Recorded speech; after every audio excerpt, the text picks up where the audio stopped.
In this video, I'm going to show you how to change the orientation of a Google Docs document. So we're going to do that for all the document, and we're going to do that for selected pages as well.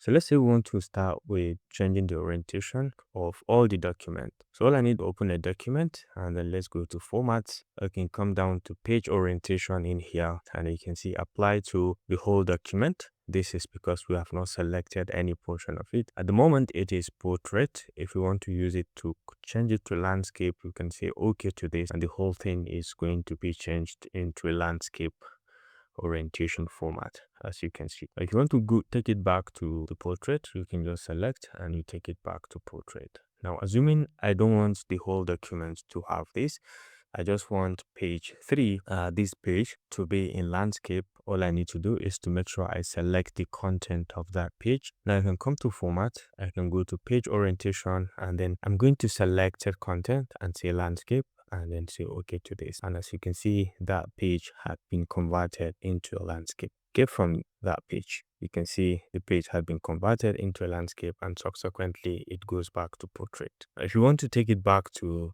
the portrait again, you can just come back to format and then page orientation and say page, and then you can select section 2, this section forward, or selected content. So let's say we're going to do selected content, and then we're back, and everything is now going to be back to portrait. So if you found this helpful, please leave a like.